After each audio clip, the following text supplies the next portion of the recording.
Assalamualaikum warahmatullahi wabarakatuh. Innal hamdalillah nahmaduhu wa nasta'inuhu wa nastaghfiruh wa na'udzu billahi min syururi anfusina wa min sayyiati a'malina. May yahdihillahu fala mudhillalah wa may yudlil fala hadiyalah. Asyhadu an la ilaha illallah wahdahu la syarika lah wa asyhadu anna Muhammadan abduhu wa rasuluh la nabiyya ba'dah. Matur suwun, jazakallahu khairan.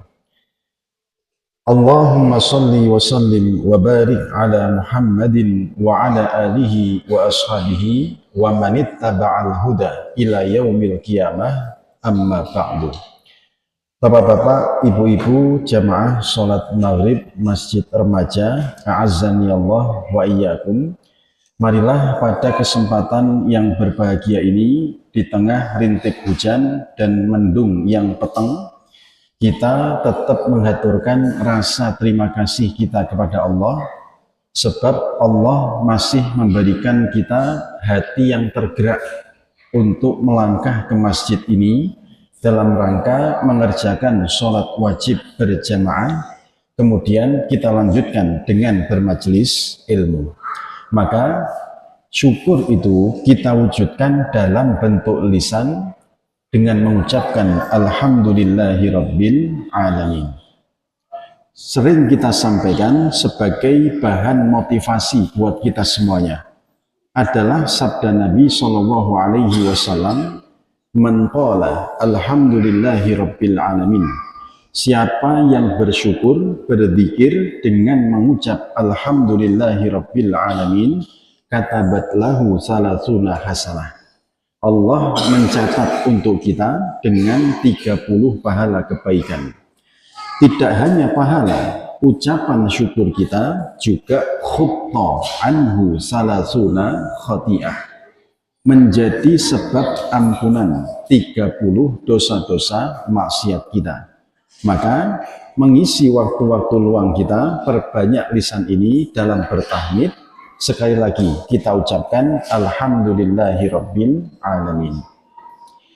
Bapak Ibu sekalian, hari ini kita telah berada di penghujung dari bulan Rajab. Hampir ya. Bulan Rajab itu termasuk Ashhuril Hurum, salah satu dari 4 bulan yang disebut bulan haram. Kata Ibnu Abbas, salah seorang sahabat Nabi yang didoakan langsung oleh Nabi supaya menjadi ahli tafsir. Ibnu Abbas ketika menafsirkan surah At-Taubah ayat yang ke-36, fala tadlimu fihinna anfusakum. Jangan kalian berlaku aniaya, berlaku zalim, bermaksiat di 4 bulan haram itu. Kenapa? Setiap keburukan, amal buruk kita di 4 bulan haram ini, Bapak Ibu, yudha'af sayyi'atuhu, dinilai dosa yang berlipat oleh Allah Azza wa Jalla. Dan sebaliknya, setiap amal solih kita yang kita lakukan di 4 bulan haram ini, yudha'af hasanatuhu, akan dilipat gandakan juga pahala kebaikannya.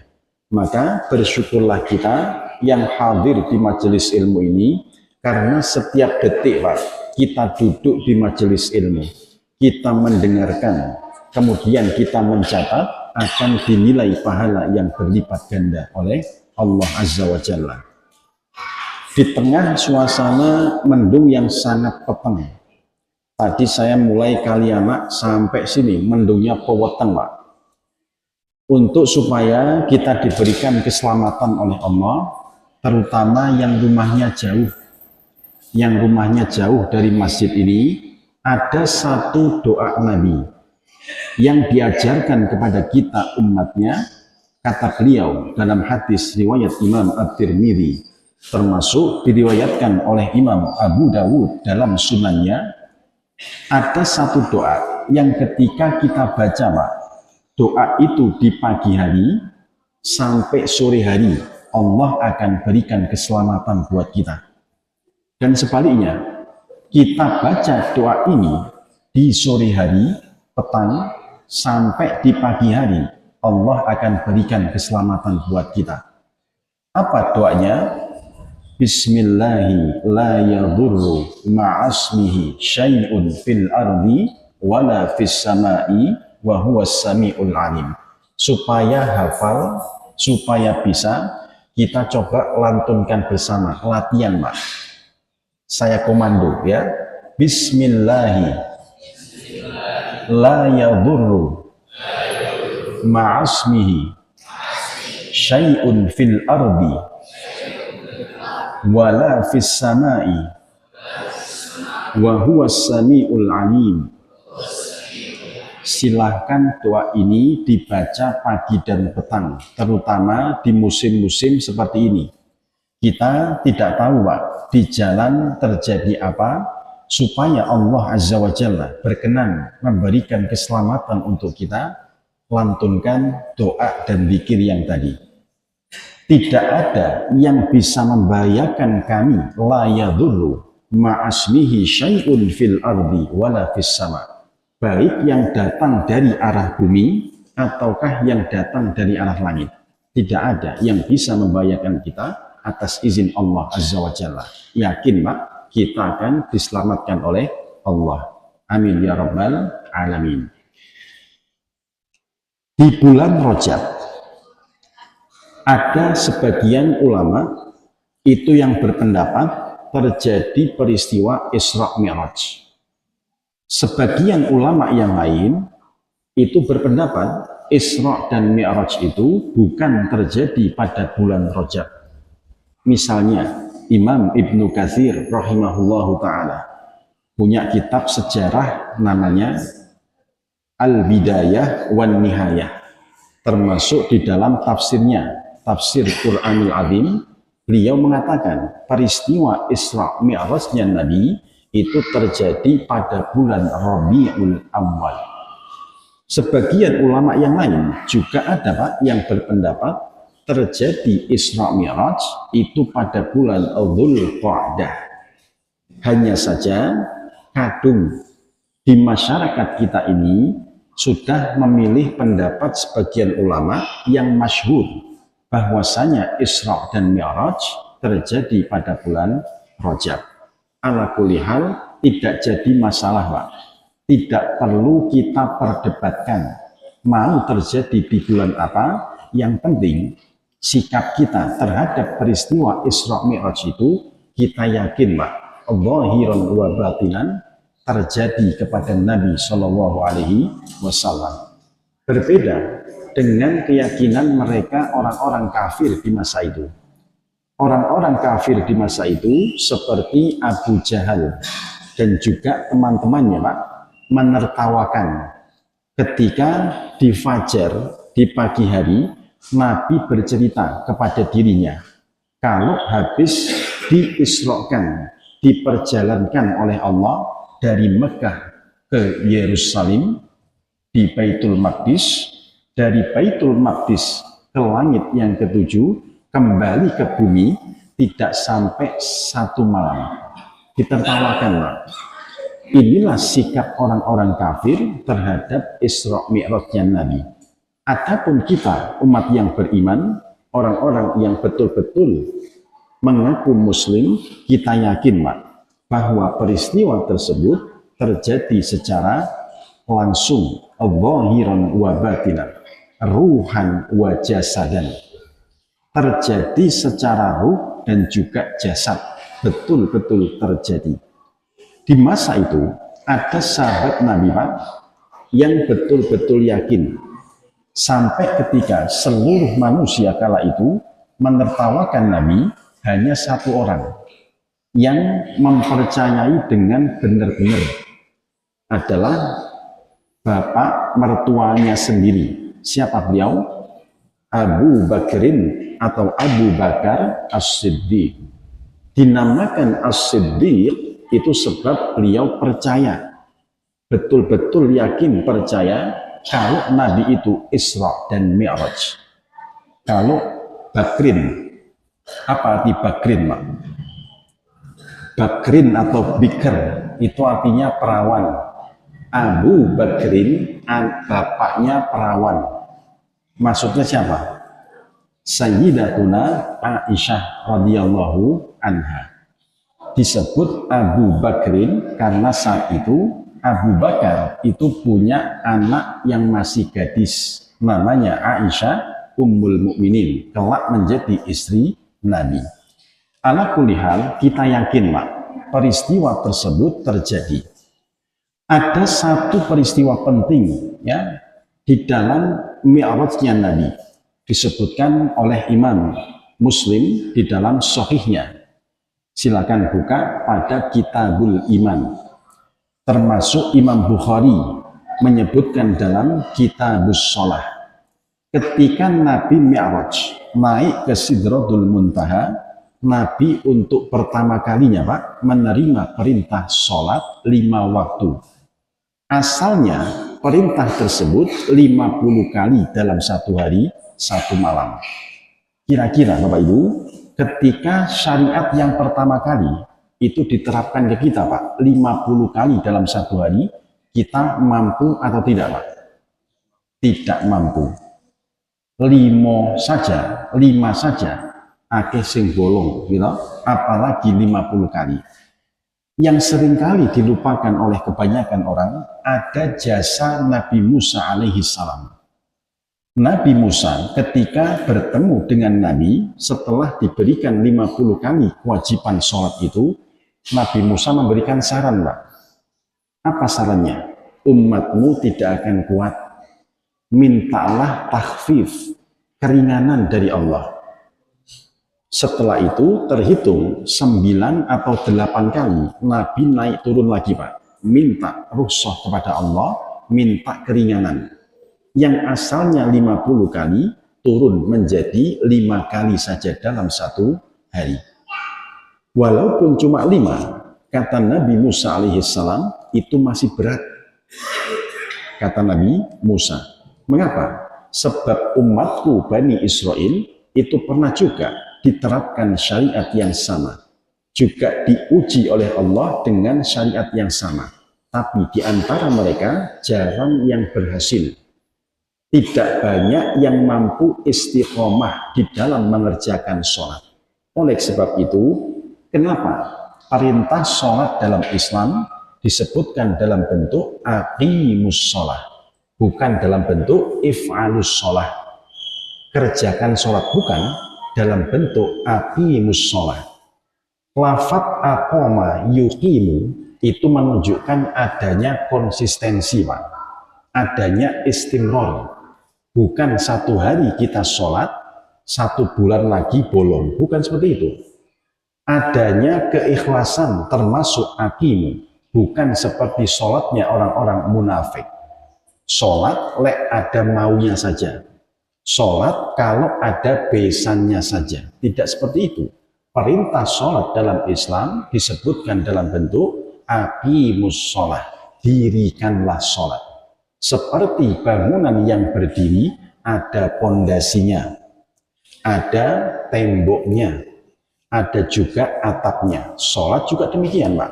Ada keikhlasan dari kita, murni karena Allah. Ada ilmunya, termasuk kita lakukan itu secara konsisten 5 kali dalam satu hari. Bani Israel Bapak Ibu tidak bisa Pak konsisten. Bani Israel itu menyebut shelota atau tefillah, ya. Kita umat Islam menyebutnya as-sholah. Betapa pentingnya Pak syariat tentang sholat 5 waktu ini, sampai ada seorang ulama ahli dalam hal bahasa, termasuk ahli dalam tafsir, namanya Imam Ibnul Jauzi.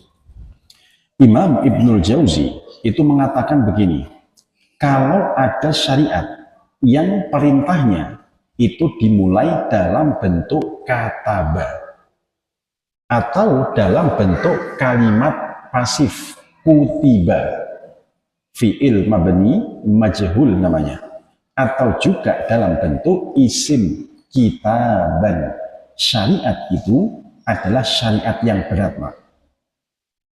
Puasa contohnya dalam surah Al-Baqarah ayat 183. Ya ayyuhalladzina amanu kutiba alaikumusiyam.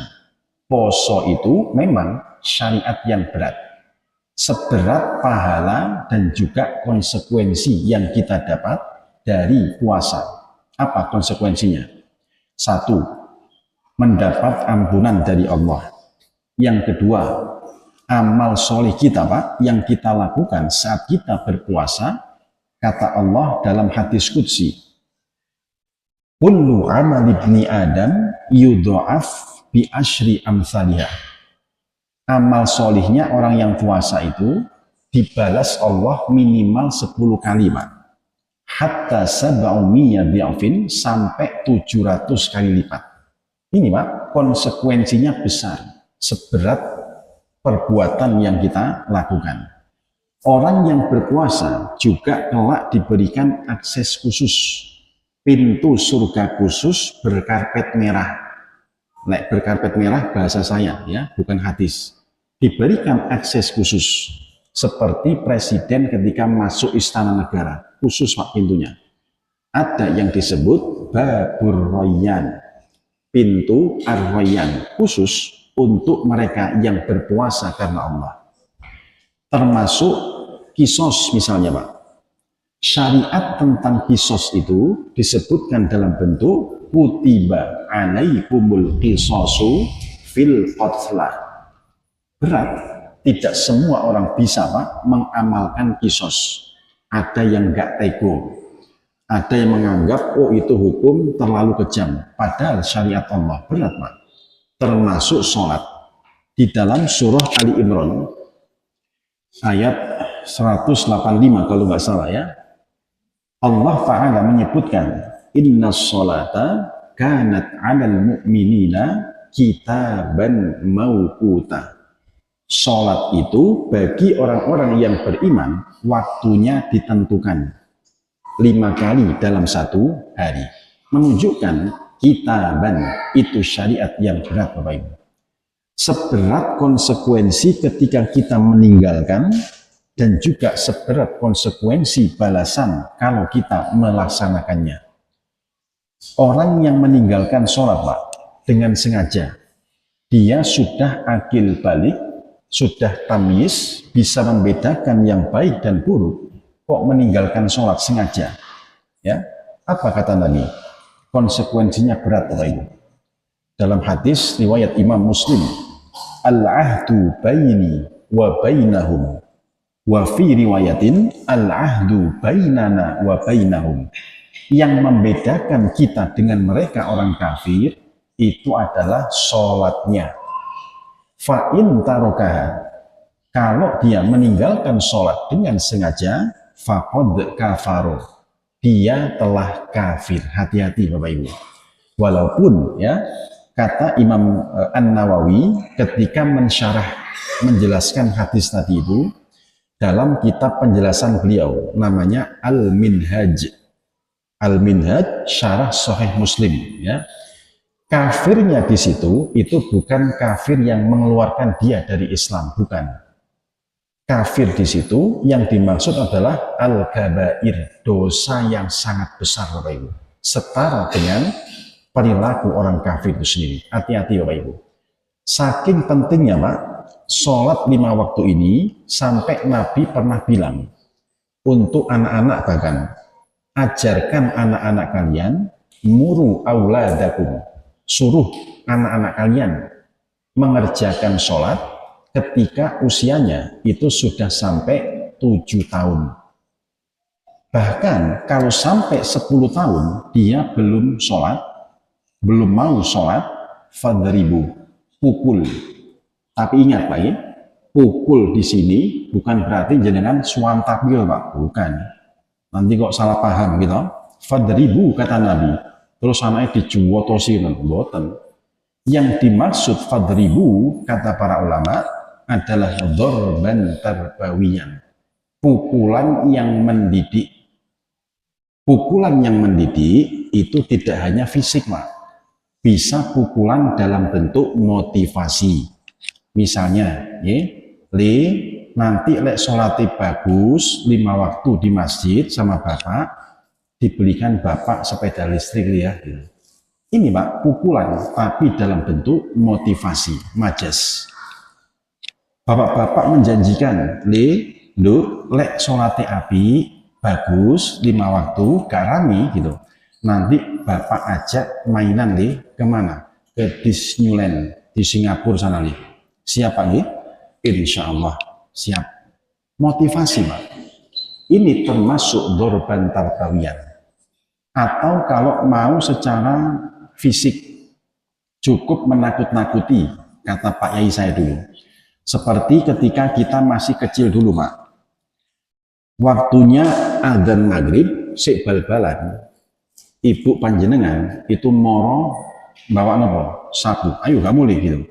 Ini Pak tergolong dorban tarbawiyah, nggak sampai memukul, cuman menakut-nakuti.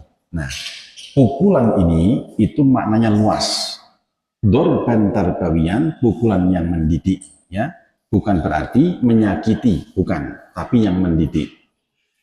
Pernah Pak, sekitar tahun 2023 awal, ya, di daerah Gresik, saya punya pengajian Tazkiyatun Nafas di Menjeng, ya, di Perum Bumi Persada Hijau, Masjid At-Taqwa namanya. Ada salah seorang jamaah itu yang protes, Ustadz, kalau anak-anak ya diajarkan sholat ke masjid mesti rame Ustadz. Artinya apa Pak? Anak-anak dilarang datang ke masjid Pak, katanya Pak. Anak-anak itu kalau datang ke masjid pasti rame Ustadz, nggarai ganggu orang-orang yang sholat. Saya menjawab nggak usah pakai dalil Pak, cukup jawab secara logika saja, secara mantiki namanya, argumen mantiki.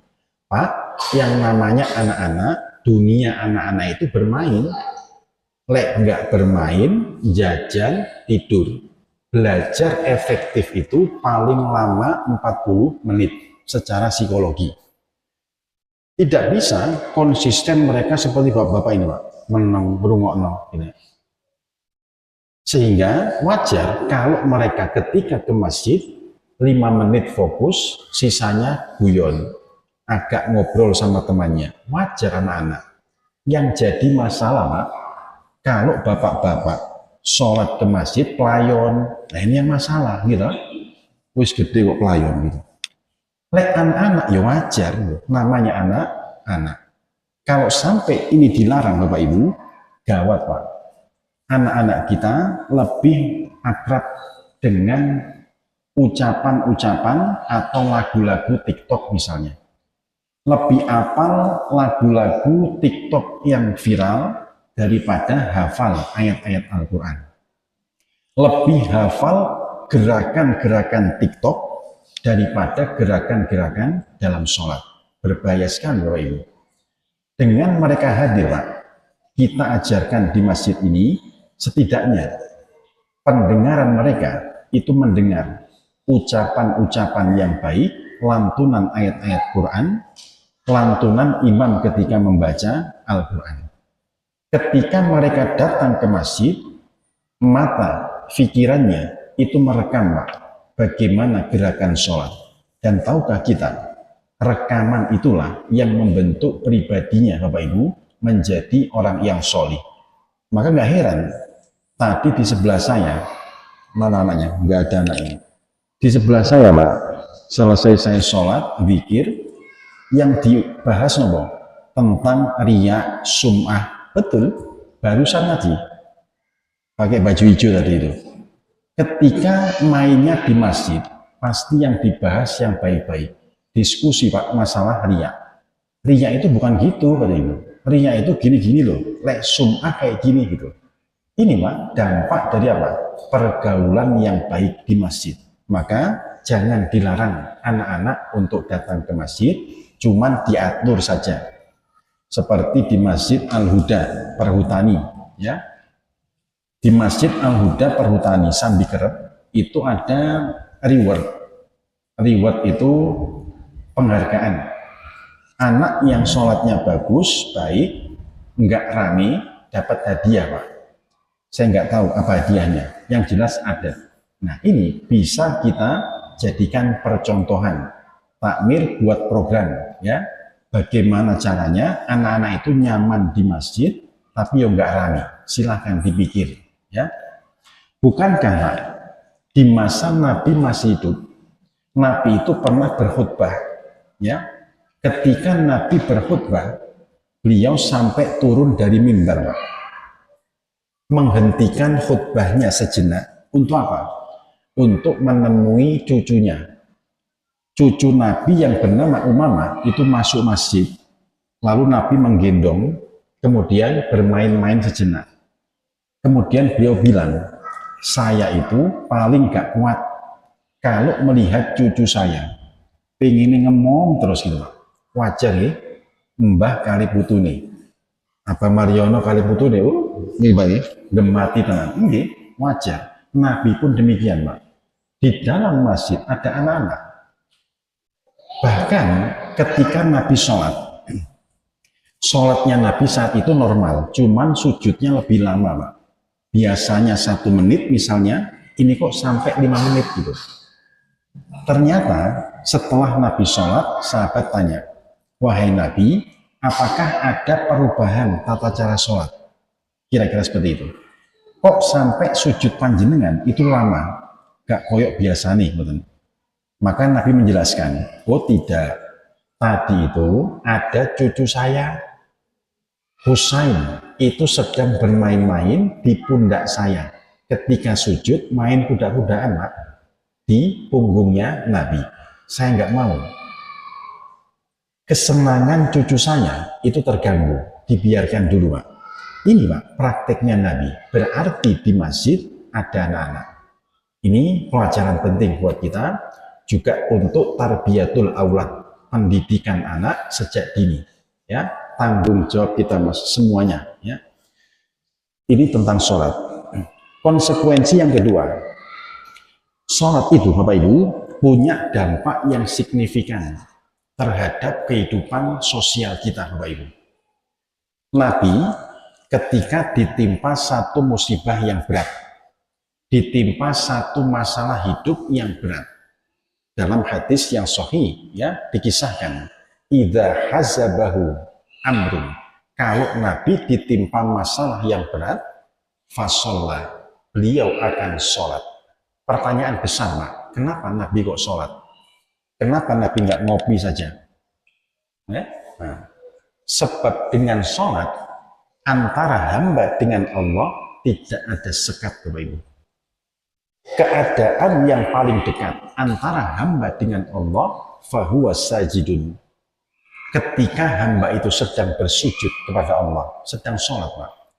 Ibarat kata, anak-anak kecil, kalau berada di dekat orang tuanya, dia akan nyaman, merasa aman. Atau yang lebih besar misalnya, bapak-bapak punya backingan Pak Presiden, merasa aman atau enggak, Pak? Sangat aman. Jangankan Pak Presiden gitu, backingannya Pak Lurah mawon gitu, wis merasa tenang, wani gitu. Seperti itulah, Pak, kondisi kita dalam mengarungi kehidupan dunia ini. Masalah seberat apapun, ketika kita dekat dengan Allah akan merasa tentrem. Apa dampaknya, Pak? Setidaknya, ya, pikiran kita tidak kacau. Orang yang pikirannya kacau, terkena masalah, walaupun masalahnya nggak berat, melayuni langsung miras, narkoba, supaya nopo tenang katanya. Padahal menjerumuskan pada dosa yang lebih besar. Orang yang terkena masalah besar, Pak, ekonomi misalnya, pikirannya kalut, larinya kemana? Gunung Bukit Surawiti, dekat rumahnya mbah saya. Mbah saya rumahnya Paciran, di perbatasan Gresik itu, ada satu bukit, Pak, namanya Bukit Surawiti, digunakan untuk pesugihan. Oke? Dianggap petilasannya Sunan Kalijogo bisa mendatangkan keberkahan. Minta di situ, buat ritual di situ, ben sugih. Ini, Pak, kalau pikiran kita kalut. Berbeda dengan orang yang sholat. Masalah bukan berarti hilang, tapi pikiran kita, Pak, ini akan tenang. nyari solusi itu akan mudah. Inilah yang dimaksud dalam firman Allah, inna sholata tanha anil fahsyai wal munkar. Sholat itu mencegah dari perbuatan yang keji dan perbuatan yang munkar. Kita praktekkan ya, ibu-ibu, bapak-bapak punya masalah apapun, nggak usah jauh-jauh rekreasi, Pak. Datang ke masjid remaja, sholatlah sunnah atau yang wajib. Tidak lama setelah itu, pasti Pak, kolbu kita tentrem, tenang, adem ayem. Sekitar beberapa minggu yang lalu, saya lihat di media sosial, ada seorang penyanyi Pak. Saya nggak tahu, lupa nama bandnya apa. Penampilannya korak, ya, tapi dia muslim. Ketika nyanyi jarang pakai baju. Diwawancara Pak, dia bilang, saya itu selama ini ya, ketika menemui satu problem apapun yang berat, nggak tahu ketika gue sholat itu, pakai bahasa Jakarta itu, ketika gue sholat itu rasanya kok tenang gitu ya gitu. Ini Pak, orang yang tidak pernah mengenal agama, begitu dia sholat sekali Pak, merasakan kedamaian. Sholat menjadi solusi bagi setiap permasalahan hidup kita. Akibat yang keempat, konsekuensi yang ketiga, apa itu? Nanti di yaumil akhirat Bapak Ibu. Belum. Yang ketiga, tanha anil fahsyai wal munkar. Mencegah dari perilaku yang keji dan munkar. Saya tanya Pak, apakah orang yang sholat itu betul-betul bisa meninggalkan maksiat? Tidak. Orang yang sholat, buktinya waktu Idul Kurban, Yosek Kober ngentip daging kurban ada. Orang yang sholat di pasar main timbangan curang juga masih ada. Lalu apa yang dimaksud tanha anil fahsyai wal munkar? Selain makna yang pertama tadi, makna tanha itu bermakna dihadirkan rasa takut dalam dirinya.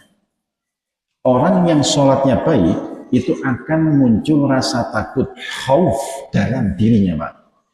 Dia mau maksiat, nyolong misalnya, wedi, ya Allah nanti lek konangan ketahuan Abah Mariono ya apa nih, nggak jadi ngentip daging kurban Pak. Ketika dia hendak maling di pasar, mengakali ya timbangan yang asalnya 1 kilo diakali, cuman jadi 800 gram. Dia akan takut Pak. Dalam dirinya muncul rasa takut. Setidaknya takut kepada sesama manusia. Beda dengan orang yang sholatnya buruk atau tidak pernah sholat sama sekali Pak. Ngelakoni maksiat itu enteng Pak. Tidak ada rasa takut sama sekali. Ini bencana yang besar Bapak Ibu. Maka silahkan tanyakan pada diri kita masing-masing, apakah saat kita itu hendak bermaksiat yang kecil ataukah yang besar? Dredeg napa mboten? Itu bedanya. Ya. Kalau masih ada rasa dredeg, takut, berarti sholat kita itu berdampak. Sholat kita sudah benar. Tapi kalau sampai panjenengan maksiat apapun itu, kok tidak ada rasa deg-degan, tidak ada rasa takut, pertanyakan sholat kita Bapak Ibu. Mumpung masih ada waktu, ayo kita benahi sholat 5 waktu kita semuanya. Kenapa perlu kita benahi? Konsekuensi yang keempat Bapak Ibu. Nanti di yaumil akhirat, ibadah yang pertama kali akan dinilai oleh Allah, diminta tanggung jawab oleh Allah adalah ibadah sholatnya. Urusan kita dengan Allah pertama kali Pak, yang dilihat adalah sholat. Kalau urusan kita dengan sesama manusia, yang dilihat adalah soal darah, pembunuhan, akan dihisab yang pertama kali. Tapi urusan kita dengan Allah adalah sholatnya. Sehingga Nabi menyebutkan, inna awwalama yuhasibu bihi yaumal qiyamah as-sholah. Yang pertama kali nanti diminta tanggung jawab oleh Allah adalah sholat. Fa'idha soluhat, kalau sholatnya baik, soluhat sairu amali, menjadi baiklah ibadah yang lainnya. Walaupun Bapak Ibu sodakohnya sedikit, panjenengan umroh belum tahu, gitu, ataukah yang lain, ibadah yang lain, puasa Senin Kemis jarang, sholat mantep Pak, ibadah-ibadah ini Pak akan terangkat derajatnya menjadi baik. Dan sebaliknya, hati-hati, wa idza fasadat, kalau sholatnya rusak, fasadat sairu amali, menjadi rusaklah ibadah-ibadah yang lain. Walaupun infak sedekah panjenengan 1 bulan mencapai ratusan juta, menjadi donatur di banyak lembaga amal sosial, umroh tiap bulan sekali, lah kok sholat elek, bolong-bolong di sana, akan merusak amalan-amalan ini. Hati-hati, jagalah sholat 5 waktu kita Bapak Ibu. Oleh sebab itu, konsekuensi yang sangat besar ini Bapak Ibu, dijadikan oleh Allah sebagai syariat yang berat yang tadi itu. Ya, kitaban syariat yang berat, konsekuensinya besar Bapak Ibu untuk kita semuanya. Terus sholat nafilah. Kira-kira Pak, sholat sunnah itu penting atau tidak Pak? Penting. Apa pentingnya? Nambah pahala. Iya betul, nambah pahala. Sholat sunnah, nafilah, tatawu itu sama. Maknanya sama, sholat sunnah. Pentingnya menjaga sholat sunnah itu jika Pak, nanti kalau sholat 5 waktu kita ini ada kekurangan. Misalnya ketika sholat tidak khusyuk, ketika sholat banyak bergerak, garuk-garuk, gitu, tola-toleng gitu. Nah, ini mengurangi Pak kualitas sholat 5 waktu panjenengan. Kekurangan sholat ini berpotensi merusak amal-amal yang lain. Tetapi dengan maha kasihnya Allah, Allah perintahkan malaikat nanti di yaumil akhirat, unduru ni abdin, coba kau lihat hambaku, hallahu min tatawu'in, apakah hambaku ini punya pahala sholat tatawu', sholat sunnah. Ternyata ada Pak, maka Allah perintahkan ambil itu pahala sholat sunnahnya untuk menggenapi kekurangan sholat yang wajib. Misalkan saat ini ya, mulai dari panjenengan balik sampai usia sekarang, kira-kira Pak, sholat kita itu sudah 70%, 80% atau di bawah 50%. Nah, kita nggak tahu, karena kita tidak tahu, amalkan juga sholat sunnahnya, mbok menowo, ya, nantinya kalau ada kekurangan bisa ditambal dengan sholat sunnah kita. Ini pentingnya sholat sunnah. Selain itu, sholat sunnah juga banyak sekali Pak, manfaat yang kita peroleh. Kalau saya jabarkan satu-satu, nggak cukup waktunya. Cukup kita sebutkan dulu ada berapa macam sih sholat nafilah atau tatawu itu. Ada berapa macam Bapak Ibu? Sholat sunnah itu, nafilah itu ada 3 macam. Ya, kata para ahli fikih ada 3 macam.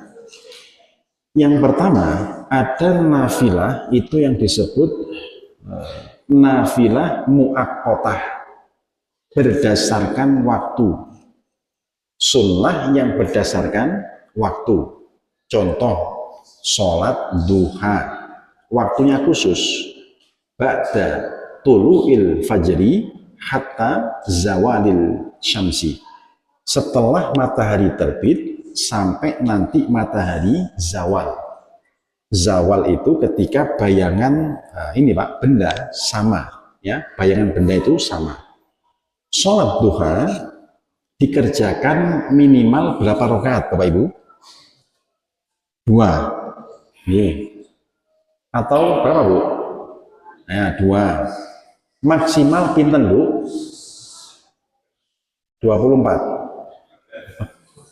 Oke, 12 itu sebagian kecil pendapat dalam mazhab Syafi'i. Ada hadisnya riwayat Imam At-Tirmidzi tapi dhaif ya. Walaupun kita nggak menyalahkan ya, saya tidak menyalahkan. Kalau saya pribadi ditanya, maka saya mengatakan sholat duha itu minimal 2 rakaat. Hadis yang sahih itu menyebut 8 rakaat. Keterangan dari Sayyidatuna Aisyah Ummul Mukminin, istri beliau, Pak. Nabi itu ketika sholat duha tidak lebih dari 8 rakaat. Ada memang riwayat 12 tapi dhaif. Saya pribadi mengamalkan yang 8. Panjenengan monggo, mau 8, 12, yang penting tahu ilmunya, Bapak Ibu. Okay? Orang yang biasa, Pak, mengerjakan sholat duha setidaknya 2 rakaat ini itu seperti mensodakohi persendiannya. Panjenengan ini semuanya, kata Nabi, itu punya 360 persendian. Monggo dihitung. 1, 2, 3. Jumlahnya, Pak, 360. Saya nggak usah ngitung, saya percaya sama Nabi. Nabi itu informasinya, Pak, langsung dari pusat. Dekengan pusat, nggak mungkin keliru, Pak. Pasti betul, ya. 360 persendian kita, itu setiap hari wajib kita sodakohi. Lek pingin sehat, terhindar dari penyakit osteoporosis, terhindar dari penyakit boyoan. Caranya nih, Pak, sodakohilah persendian tersebut. Dengan cara apa? Bisa dengan berzikir, bisa dengan beramar ma'ruf nahi mungkar, subhanallah walhamdulillah, itu mensedekahi, Pak, persendian kita. Pertanyaannya, kira-kira setiap hari kita mampu tidak berzikir sampai 360 kali? Barangkali mampu, tapi nggak bisa konsisten. Nabi memberikan solusi, Pak, di akhir dari hadis itu, bahwasanya bisa kita cukupkan, kita ganti dengan mengerjakan sholat duha 2 rakaat, mensedekahi persendian kita, Bapak. Sehingga duha juga menjadi solusi atas kesehatan kita, ya. Jadikan sholat duha ini juga sebagai solusi bagi kesehatan kita semuanya. Lek 4 rakaat bagus, ya. Apa kata Nabi? Dicukupkan rizkinya oleh Allah. Solusi atas rezeki. Yang dagangannya gak payu-payu, coba minta tolong kepada Allah dengan cara sholat duha. Panjenengan yang Senin Kemis rezekinya kok seret gitu, Pak, coba minta tolong kepada Allah dengan cara sholat duha. Fa insyaallah menjadi solusi bagi kesehatan dan juga solusi kehidupan kita. Nah, jenis yang kedua, nanti contoh-contoh yang lain berdasarkan waktu silahkan panjenengan cari sendiri. Okay? Saya cuma memberikan kisi-kisinya. Ada sholat sunnah itu yang disebut dzatu sabab, berdasarkan sebab yang khusus. Misalnya, ya, bapak-bapak habis berwudu, panjenengan habis berwudu, kita dianjurkan untuk mengerjakan sholat tahiyat, sholat ba'diyah atau syukur wudu. Ini sebabnya khusus, Pak. Sebab yang khusus ini hanya boleh dilakukan kalau sebabnya itu ada. Maka nggak boleh panjenengan sholat tahiyatul masjid tapi di rumah. Kenapa? Karena sebabnya di masjid. Jelas, Pak? Nah, di masa Nabi ada seorang sahabat yang bernama Bilal bin Rabah, mantan budak Habasyah. Orang mana? Ethiopia sekarang, Habasyah, ya. Bilal bin Rabah itu pernah ditanya Nabi, "Hei Bilal, kok sandal, suara derap langkahmu itu sudah terdengar, Pak, di surganya Allah. Apa amalan yang membuat engkau kok sudah terjamin surganya?" suara langkahmu, sandalmu, itu wis krungu. Ternyata Bilal simpel, saya ini Nabi tidak pernah meninggalkan 2 rakaat setelah wudhu. Yang saya amalkan cuma itu. Maka menjadi perkara yang penting juga kalau kita ingin seperti itu, amalkan 2 rakaat sholat datu sabab ini berdasarkan sebab wudhu. Fa insya Allah nanti sandal panjenengan akan masuk surga. Sandal itu tadi ya. Yosa uwongi ya. Amin ya rabbal alamin. Pun contoh-contoh yang lain sangat banyak. Silakan dicek sendiri. Berpikir apa yang berdasarkan sebab. Gerhana ya, sebab gerhana kita juga sholat. Jenis yang ketiga, ada sholat itu yang disebut nafilah mutlaqah. Sholat sunnah mutlak, tidak berdasarkan sebab, tidak berdasarkan waktu. Kapanpun kita boleh mengerjakan kecuali di 2 waktu saja. Ya, waktu apa itu, Pak? Nama? Waktu terlarang sholat. Gih. Waktunya kapan? Waktu terlarangnya sholat, kalau kita rujuk, ada dalam hadis riwayat Imam Bukhari, di Muslim juga ada. La sholata ba'da sholatil fajri wa sholatil asri. Tidak ada sholat setelah sholat fajar, subuh, dan juga setelah sholat asar. Nah, yang dimaksud sholat mutlak. Nggak boleh kita sholat mutlak di 2 waktu tersebut. Setelah sholat asar gitu, sampai maghrib, cukup kita berzikir kepada Allah. Perbanyak kita berzikir kepada Allah. Tapi kalau sholatnya itu yang kedua tadi, Pak, dzatu sabab, berdasarkan sebab.